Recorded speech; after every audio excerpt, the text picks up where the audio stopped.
Malam, sebelum tidur malam, ingat bahwa kita akan mati. Bismika Allahumma ahya. Jamaah jangan ikut, nanti khawatirnya tertidur. Saya yang baca sendiri. Miringnya ke arah kanan. Kalau kebetulan dekat dinding, hidungnya nempel di dinding, seakan-akan kita sedang menempelkan hidung ke dinding liang lahat. Yang jomblo,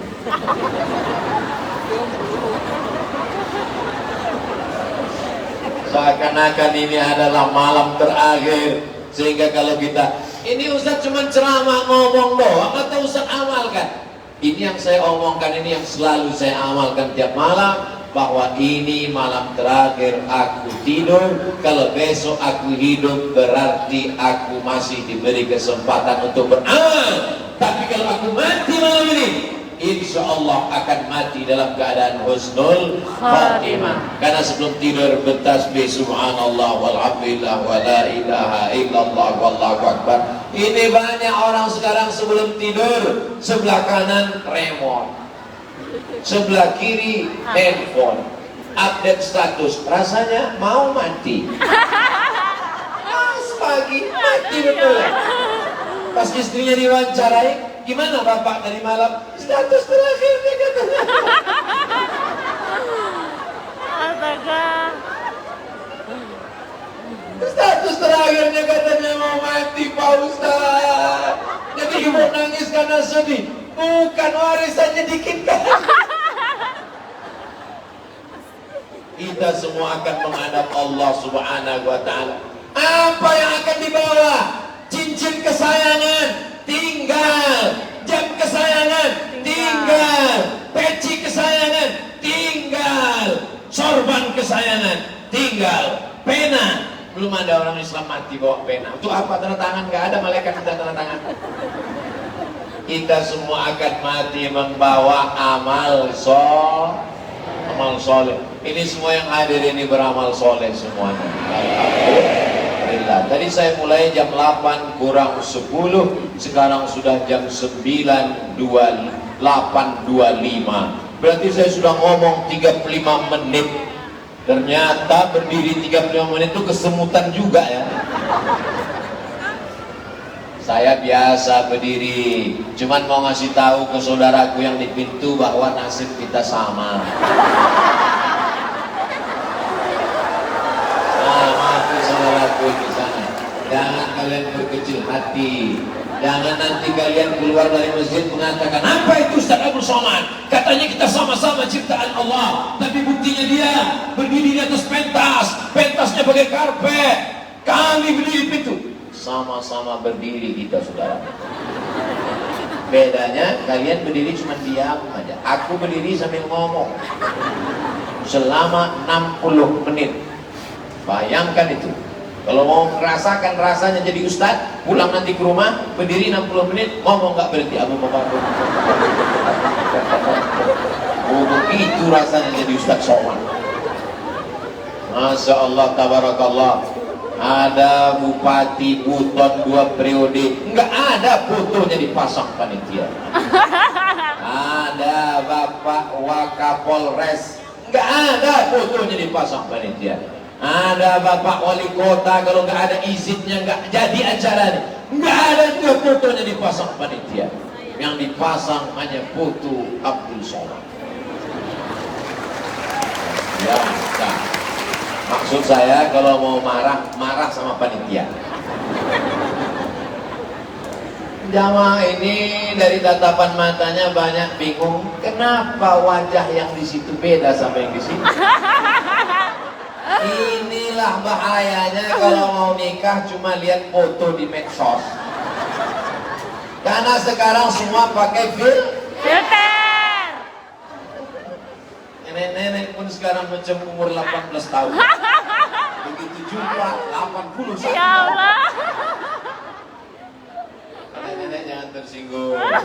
Mudah-mudahan tetap istiqomah iman dan Islam. Amin. Amin. Jamaah yang dimuliakan Allah Subhanahu wa taala, yang pertama adalah hijrah, yang kedua adalah ukhuwah. Setelah berhijrah, jangan sendirian. Nggak bisa hijrah sendirian. Saya tobat Pak Ustaz, saya tobat, tapi sendirian. Oh, balik lagi.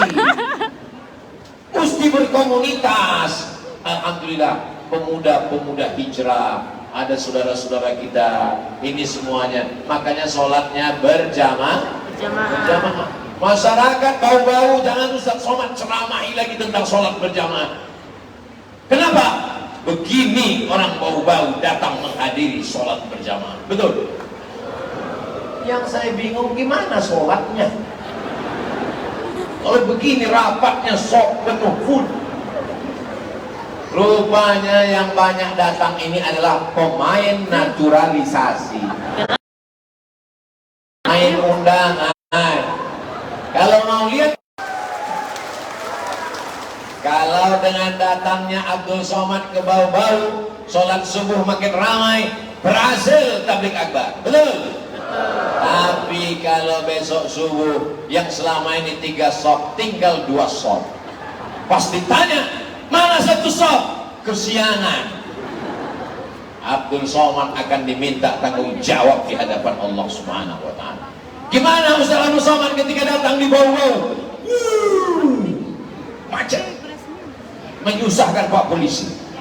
Gimana ketika Abdul Somad datang ke bau-bau? Penuh masjid, atas, bawah, selesai acara, sampah berserak-serak. Bukan. Kalau mau lihat berhasilnya tabligh akbar adalah ketika bertambahnya sholat berjamaah. Anda mau tahu berhasil tidaknya? Lihat besok masjid subuh di tempat kita masing-masing. Jadi berukhuwah itu di mana? Di masjid. Dengan datang sholat berjamaah. Ada orang sekarang ke masjid seumur hidup cuma 2 kali. Pertama, akad nikah. Itu pun gak sholat, langsung akad. Yang kedua, sholat jenazah. Sombong, angkuh, gak mau di belakang imam. Imamnya baik, langsung diletakkan di depan imam. Sholli ala hazil janazah 4 takbiratin fardul kifayah imaman lillahi ta'ala. Allahu Akbar. Yang selama ini sombong, angkuh, gak mau tahu dengan masjid, gak mau datang ke masjid, tapi sampai masanya mau tidak mau, suka tidak suka, jenazahnya akan dibawa ke masjid. Sombong, dengan tetangga gak peduli, beli mobil, kacanya ditutup rapat, hitam 100%, orang lambat dikit, bang.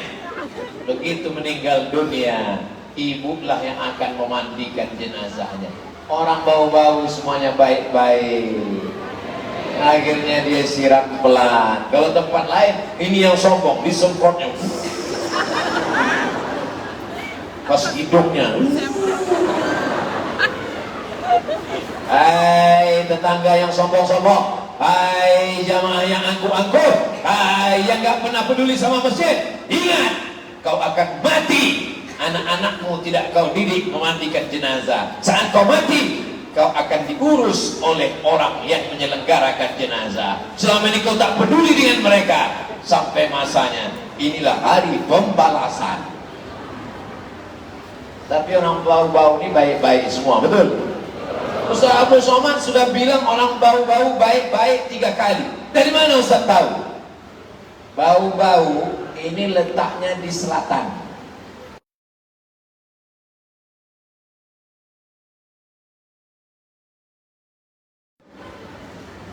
Ada di bawah itu Pulau Buton, bau-bau. Ini pelajaran SD peta buta. Dulu waktu Abdul Somad masih SD di sekolah, diajarkan ini Pulau Sumatera, ini Pulau Jawa, ini Pulau Kalimantan, ini yang seperti orang mau nendang bola. Ini dia namanya Pulau Sulawesi. Di bawah ini ada pulau namanya Pulau Buton. Kapan aku baru sampai ke sana ya? Rupanya setelah berumur 25 tahun baru sampai. Lahir 1977, sekarang 2023. 22 berarti 45 diskon karena teman akrab. Sampai saya kemari. Jadi jalur lalu lintas orang Cina dan orang India kalau mau datang ke Nusantara ada dua jalur. Jalur yang di bawah Sulawesi itulah dia jalur bau-bau, itu jalur Pulau Buton. Jalur yang pertama jalur di utara itu melewati Manila, itulah dia sekarang nama negaranya Filipina. Tapi orang lebih suka pakai jalur bau-bau. Kenapa? Karena kalau lewat Filipina banyak perampok. Mohon ceramah ini jangan diterjemahkan. Nanti saya mau masuk Filipina diusir gara-gara.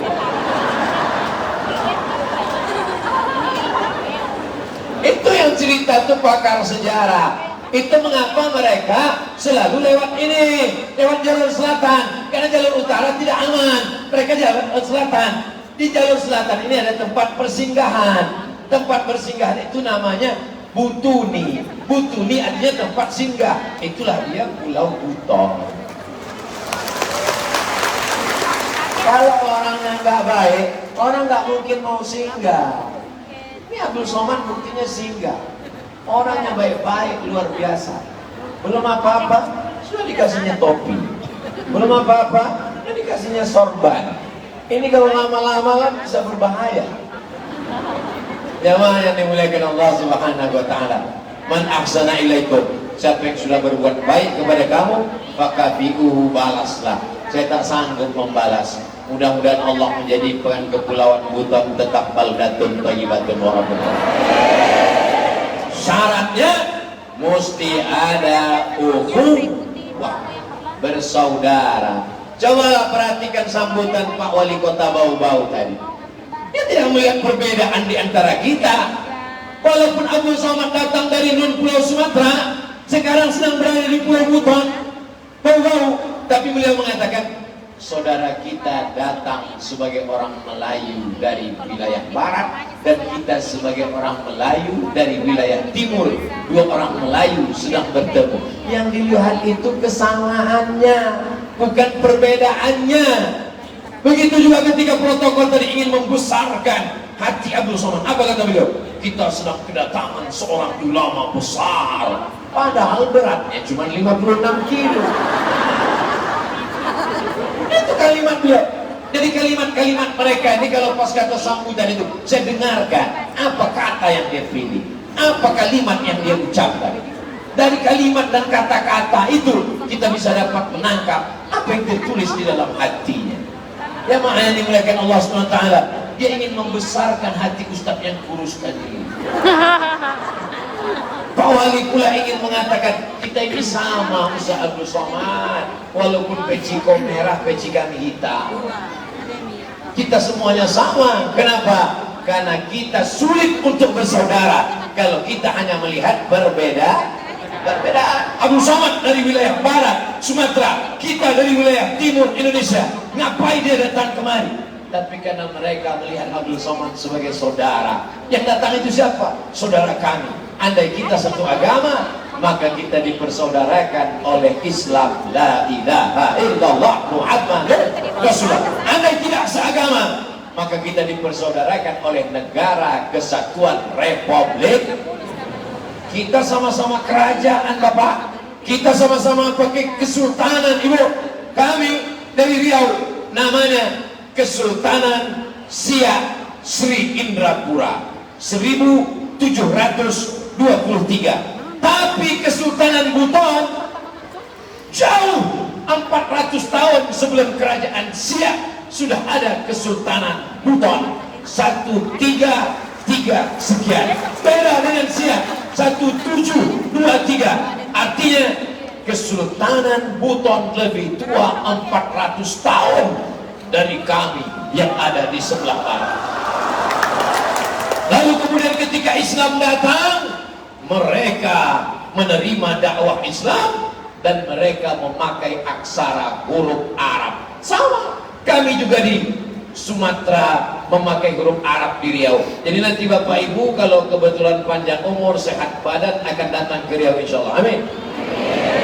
dalam kurung tiket nanggung masing-masing. Nanti sampai ke sana, lewat keluar dari airport, Jalan Jenderal Sudirman. Walaupun kami orang Melayu, tapi jalan yang paling besar kami pakai Jenderal Sudirman. Kira-kira Jenderal Sudirman itu orang Riau, orang Buton atau orang Jawa? Orang Jawa. Tapi kita tidak melihat sukunya. Yang kita lihat adalah perjuangannya melawan Belanda. Panglima besar bintang 5, bintang 7 jangan, sakit kepala. Akhirnya Jalan Jenderal Sudirman tertulis pakai huruf Jim, Nun, Ra, Alif, Lam, Jenderal, Sin, Waw, Dal, Ra, Mim, Alif, Nun, Sudirman. Tertulis, kantor juga begitu. Nanti Bapak Ibu sampai ke kantor, tertulis kantor gubernur. Bayangkan 12 jam Abdul Somad dari Pulau Sumatera ke Pulau Buton, tapi tetap menggunakan aksara Arab. Apa artinya? Ada kesatuan, ada kesamaan, ada kemiripan. Sama-sama bersyahadat, sama-sama pakai aksara Arab. Artinya nenek moyang orang Riau dengan nenek moyang orang Buton tidak ada satupun yang buta huruf Al-Quran, karena mereka pakai huruf Arab. Allahu Akbar. Bukan berarti saya benci huruf A, B, C, D.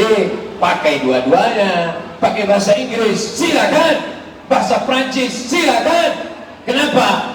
Man arafa lughata qaumin amina makrahum. Siapa yang paham bahasa suatu kaum, dia akan aman dari tipu daya orang lain. Jadi anak-anak kita yang bisa bahasa Prancis, bahasa Inggris, gak apa-apa. Tapi jangan lupa bahasa Arab, karena Al-Quran pakai bahasa Arab. Tertulis di situ. Qul inna salati wa nusuki wa mahyaya wa mamati lillahi rabbil alamin la syarika lahu wa bidzalika umirtu wa ana awwalul muslimin sadaqallahul azim. Itu tulisan. Oh, itu bacanya Pak Ustaz. Itu Ustaznya dari tiang yang warna merah. Yang bawah, tulisan bawah. Qul, yang titik 2 itu qaf. Qul inna salati wa nusuki wa mahyaya wa mamati lillahi rabbil alamin.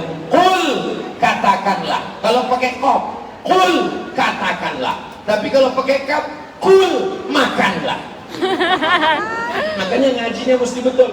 Pakai qaf, qul, katakanlah. Inna, sesungguhnya, salati, salatku, wa nusuki, ibadahku, wa mahyaya, hidupku, wa mamati, matiku. Mamati artinya matiku. Makanya jangan panggil orang mamat.